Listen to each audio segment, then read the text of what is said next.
Hello, busy bees. It's so good to see you again. Thanks for tuning in this past week as we got our course about prayer underway and our discussions around prayer underway. And thank you for sharing all your insights so far. To recap, this past week was more of an introduction and also asking questions to get a sense of where people are with prayer and get a sense of what some of the earlier influences around prayer were for some people, and also what some of their practices include now, and where people are now with prayer. You always have to have a good starting point move forward. So thank you for tuning in. And so if you've missed that, you can always go back on our Facebook page and scroll back through. There's a live video as well as an introductory video.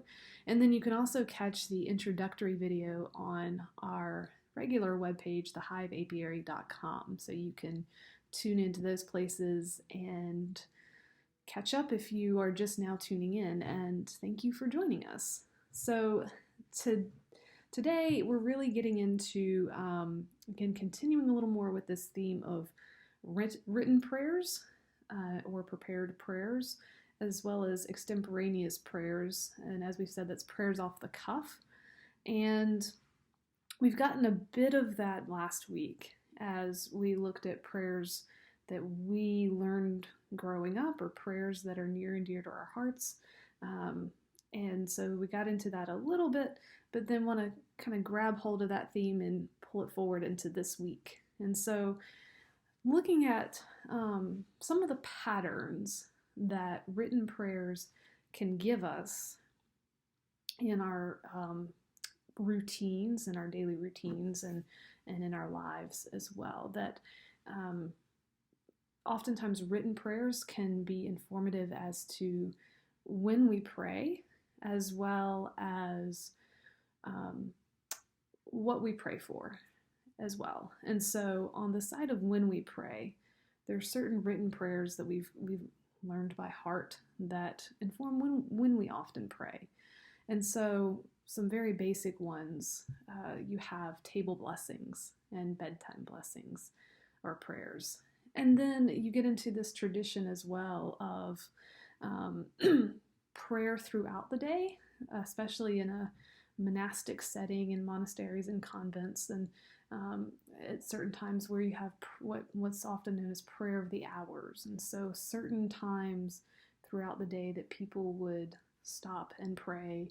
And in some traditions, this particularly in my own tradition, and I know of a few others, there's still some of that left, in that our hymn books have morning prayer or matins. So waking up and prayer being the first thing that you do.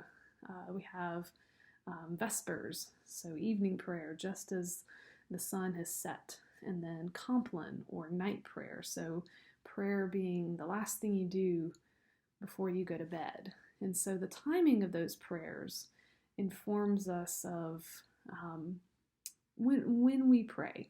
It gives us a little bit, but that's not exclusive. But it does inform us that prayer is something that is encouraged to be done often throughout the day. And I would be interested to hear when you think of particular times in your day that you intentionally stop and pray. I had a friend, I went traveling with her family, and her family, whenever we got in the car, if it wasn't errands, but if it was a longer trip, there was always prayers before we set off on our trip as well. So those written prayers that were prepared for particular places or times, they then go over into an extemporaneous side, that those written prayers inform our kind of off-the-cuff habits that then we'll be more likely, I think, to stop and pray using our own words. Not that we can't be creative and pray at other times, but that oftentimes those learned habits, or especially if they're intentionally formed at some point, will then shape our subconscious habits and things that we end up doing off the cuff. Another aspect of written prayer that I want to look at is the situational aspect of prayer. What are the occasions that we have written prayers for? So we have blessing of the animals is a popular, at least in many sort of a popular kind of occasion where we say prayers and thanksgiving for those animals that are our companions, and give thanks for the joy that they bring to our lives. We have blessing for Thanksgiving of harvest, particularly in rural communities that rely on agriculture as a means of life and income. We might have house blessings, so to mark that change of moving into a new home, and so that's a change in life, and we mark it with prayer.